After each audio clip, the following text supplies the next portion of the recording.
Olá, estamos de volta aqui com o nosso segundo bloco de informações no Jornal da Manhã pela Jovem Pan em 100,7 e a gente vai entrevistar no dia de hoje o querido médico aqui, né? O José Leitão, cirurgião cardiovascular. Doutor Leitão, seja muito bem-vindo aqui ao Jornal da Manhã. Eu que agradeço a oportunidade de trazer um assunto tão pertinente. Doutor Leitão, quando se fala em cirurgia cardiovascular, muita gente tem uma atenção, um certo temor, ou seja, como é que está a cirurgia cardiovascular hoje no nosso país, a questão do avanço da tecnologia, dos riscos e o que leva o cidadão a realizar uma cirurgia cardiovascular, as motivações. Explica um pouquinho para a gente. Antes de responder a sua pergunta, eu vou falar um pouquinho a respeito da história da cirurgia cardíaca propriamente dita. Não só da cirurgia cardíaca, mas do coração. Até pouco tempo, enfim, pelo motivo religioso, o coração ele era intocado. Então, existia aquela mística de que tocar no coração era pecado, porque era um órgão divino. Se a gente for ler na Bíblia, coração significa leve, o centro da vida. Não só o centro da vida propriamente dito, mas também está relacionado aos nossos sentimentos, também está relacionado ao nosso raciocínio. Então, a cirurgia cardíaca ela é uma especialidade ainda muito nova, ela se desenvolveu basicamente na década de 50, ou seja, dentre as áreas da medicina, é uma área ainda muito nova, que existem avanços contínuos por conta disso. Hoje a cirurgia cardíaca é indicada, falando a respeito de doença coronariana, sendo uma das principais indicações, que é a cirurgia de ponte de safena, mais conhecida, quando não existe nenhuma probabilidade do tratamento medicamentoso ou do tratamento percutâneo trazer algum benefício para esse paciente. Então, quando não se há nenhuma possibilidade de tratar por meio de angioplastia ou qualquer tratamento percutâneo ou endovascular, ou quando esse paciente não responde mais à medicação, aí sim indicamos a cirurgia convencional, que é a cirurgia cardíaca, onde nós precisamos em algumas situações parar o coração. E é outro mito também, onde as pessoas têm muito medo disso. Meu Deus, doutor, você vai parar meu coração, vai abrir meu coração, mas com os avanços tecnológicos, hoje a cirurgia cardíaca ela é muito segura. Em alguns casos, a mortalidade e o risco de ter alguma complicação é menos de 1%. Por isso que é importante a gente enfatizar e esclarecer um pouco para a população a respeito do que é o coração e do que é a cirurgia cardíaca. E, doutor Leitão, o que acomete o cidadão a ter um problema coronário, um problema cardíaco, o famoso problema de coração? São causas genéticas, são comportamentos? O que é que leva o cidadão a ter esse famoso problema no coração? As doenças cardiovasculares são as que mais matam no mundo. Ou seja, no Brasil, cerca de 300 a 400 mil pessoas morrem por ano por problemas no coração, sendo a principal causa o infarto, ou seja, alguma obstrução nas coronárias, que são as artérias que irrigam o coração, que são vasos em torno de 2 milímetros, ou seja, qualquer obstruçãozinha pequena pode ser catastrófica. Por isso que a mortalidade é muito alta. E a principal causa de obstrução nesses vasos é justamente o acúmulo das placas de gordura, ou seja, a formação dessas placas levam à obstrução desses vasos, fazendo com que o paciente possa ter ou não um infarto, digamos assim. E o que causa o infarto propriamente dito é quando essa placa ela rompe, como se fosse uma feridazinha mal cicatrizada na nossa pele. Quando a gente rompe aquela casquinha, vai formar coágulo. Da mesma forma ocorre quando essa placa de gordura rompe. Vai formar coágulo, obstruindo assim o vaso, levando ao infarto. Doutor, e essa questão desse acúmulo de gordura, ele se dá principalmente por quê? É má alimentação, seria isso? Multifatorial. A principal causa ainda continua sendo o fator genético. Ou seja, se você tem algum parente de primeiro grau, pai, mãe, irmão, que teve algum evento como AVC, infarto ou alguma arritmia maligna, você deve fazer um acompanhamento precoce com um cardiologista. Outras causas que podem ser evitadas, obesidade, pode levar sim ao infarto, ao acúmulo dessas placas de gordura. Hipertensão é uma das principais causas de infarto também, ou de outras doenças cardiovasculares. Diabetes, tabagismo é um fator de risco independente, ou seja, a maioria das causas são reversíveis. Eu mudando meus hábitos de vida, eu consigo controlar esses fatores. Doutor Leitão, a gente recebe muitas perguntas no WhatsApp da redação e tem algumas dúvidas e alguns questionamentos. Por exemplo, o que é cateterismo, colocar um stent, ou seja, palavras que a gente escuta bastante no cotidiano, principalmente aquelas pessoas que já tiveram ou têm um problema cardiovascular. É muito comum no consultório também, porque há 20 anos, digamos assim, o pessoal tinha muito medo de realizar o cateterismo. Fulano de tal morreu na sala. Na verdade, hoje é um exame muito simples, onde eu consigo fazer esse cateterismo, que nada mais é do que uma injeção de contraste para eu analisar a anatomia dos vasos do coração. Se eu encontrar alguma obstrução e for passível de tratamento percutâneo, eu já realizo nesse mesmo procedimento a angioplastia, que nada mais é do que a desobstrução do vaso com stent, que é uma molinha de metal, onde ele consegue desobstruir e assim retomar o fluxo sanguíneo. É um procedimento simples, então, hoje, doutor? Hoje é um procedimento seguro, simples, onde o número de complicações é menos de 1%. E aí você pode, como é que a gente pode dizer, salvar a vida de uma pessoa através de um procedimento seguro e simples desse, se ele pudesse postergar essa questão. É isso na prática? Com certeza. O cateterismo na angioplastia primária, digamos assim, o paciente tem um infarto e ele tem mais ou menos uma janela de 2 horas para realizar esse cateterismo e desobstruir essa coronária, você consegue reduzir mortalidade em torno de 60% a 70%. E não só isso, melhorar a qualidade de vida desse paciente pós-infarto, ou seja, tempo é vida.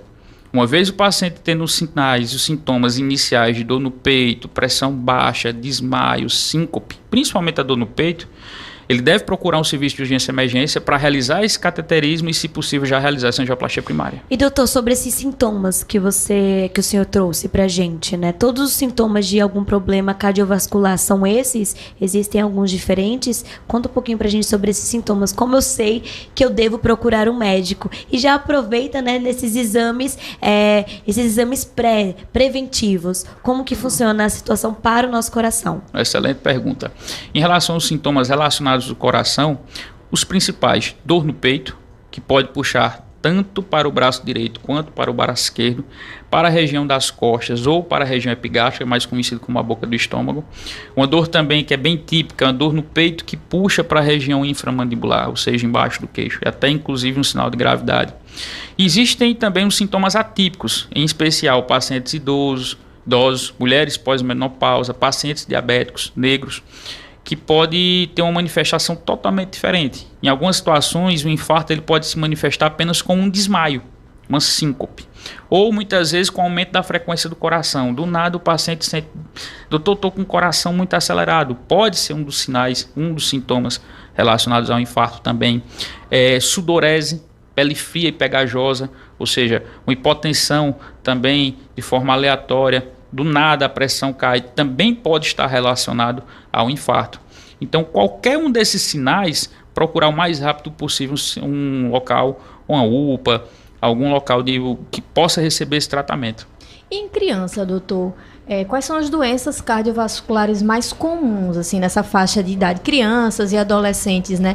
E as indicações de tratamento são as mesmas, normalmente, para essas doenças de crianças para adultos? A fisiopatologia é um pouco diferente. Quando a gente fala de criança, nós estamos trabalhando nas cardiopatias congênitas, ou seja, são problemas que se desenvolvem durante a vida fetal, ou seja, são problemas estruturais do coração. Dentre as cardiopatias congênitas mais comuns, nós temos a comunicação interventricular, a persistência do canal arterial, a comunicação interatrial, a tetralogia de Fallot, que é a cardiopatia congênita cianótica mais comum. E o que é isso, Leita? Você está falando de nome tão difícil. É quando a criança nasce roxinha.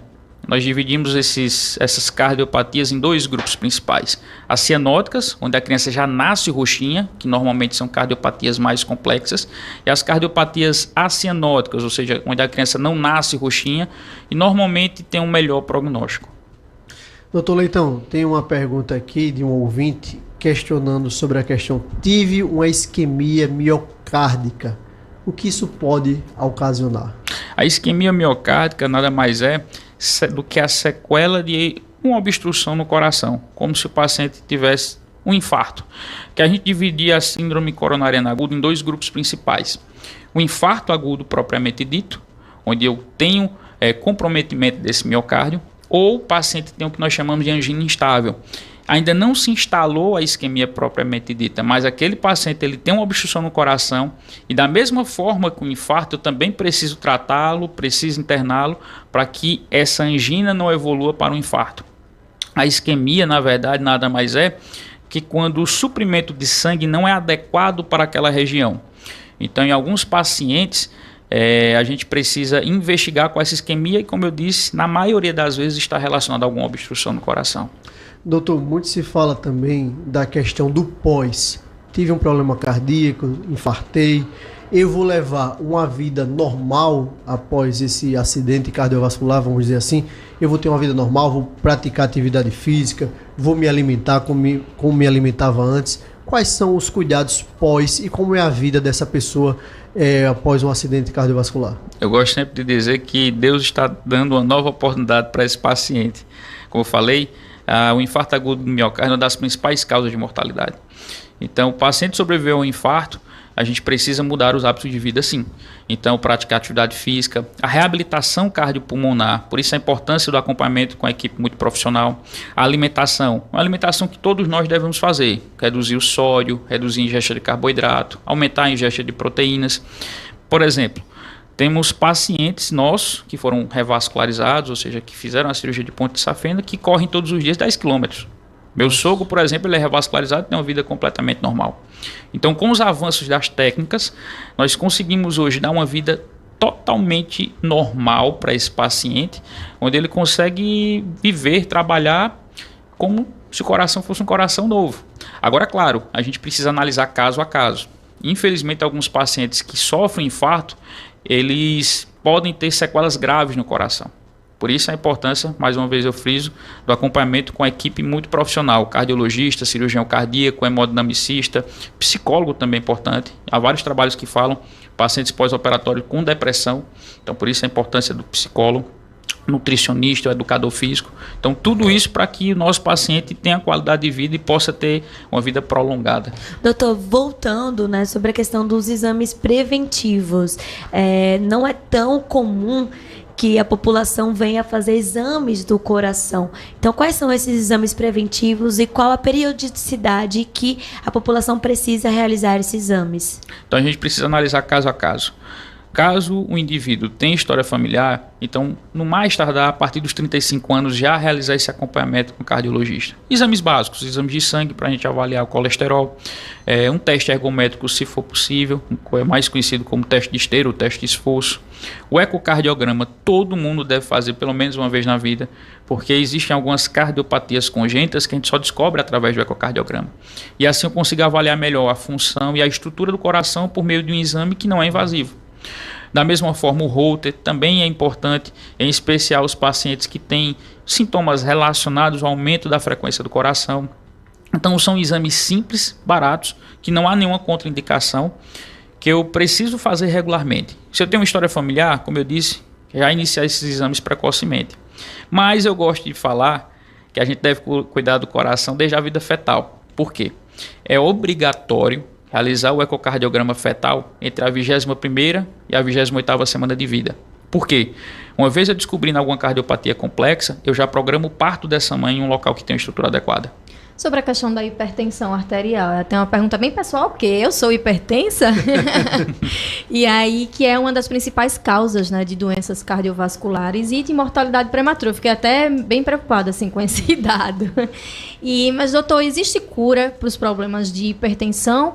Ou a partir do diagnóstico, a gente sabe que o paciente vai tomar remédio para a vida toda? Através de cirurgia, pode existir uma cura? Como é todo esse processo nesse quesito da hipertensão arterial? É muito comum o paciente hipertenso chegar, doutor, tomei a medicação, fiquei curado e parei de tomar.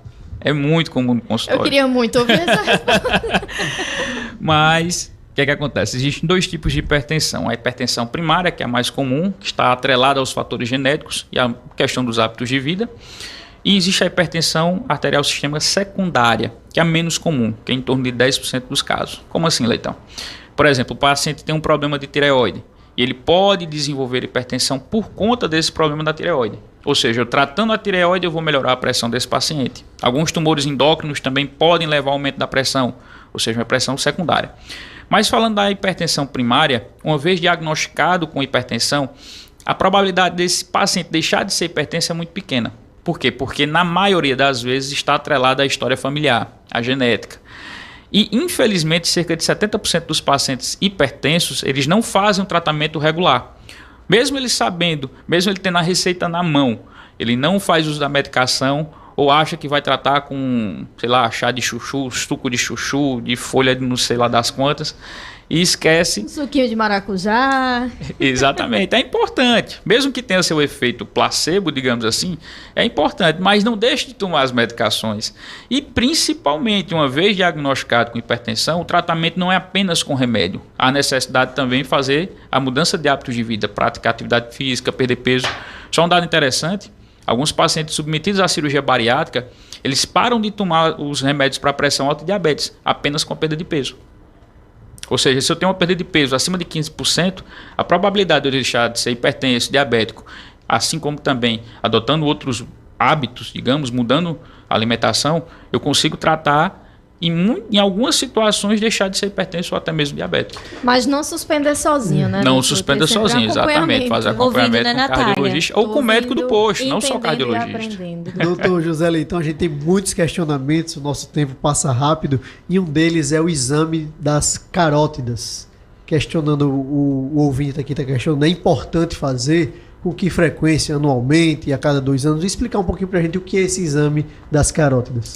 O exame de carótidas é um exame que é bem específico, principalmente para os pacientes acima de 75 anos, ou que tem alguns sintomas relacionados, por exemplo, a síncope, desmaio, para um diagnóstico diferencial.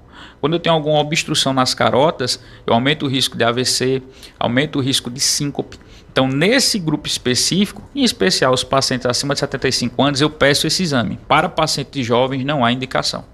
Doutor José Leitão, quero agradecer demais a sua participação aqui no Jornal da Manhã. Eu tenho muito palpitante, são muitas dúvidas, muitos questionamentos. E deixar aqui estendido o convite para que o doutor José Leitão, médico, cirurgião cardiovascular, possa estar aqui em outras oportunidades e temas tão palpitantes. E deixar um espaço para suas considerações finais, doutor. O coração é o centro da vida. Então a gente precisa cuidá-lo e cuidando do nosso coração a gente está cuidando do resto do corpo também. Então todo cuidado é pouco, fazer o acompanhamento e principalmente mudar os hábitos de vida. Tão importante, não é, Nicole, Natália, a gente começar essa segunda-feira com esse falando papo... de saúde, João. Esse papo tão produtivo, tão esclarecedor com o doutor médico José Leitão. Muito obrigado, Nicole Melo, Natália Barros, Cláudio Stone na técnica, Mailson Franklin nas ruas de Maceió com o nosso querido Geraldo Salgueiro. E até amanhã, se Deus quiser. Tchau, tchau, ouvinte. Até amanhã.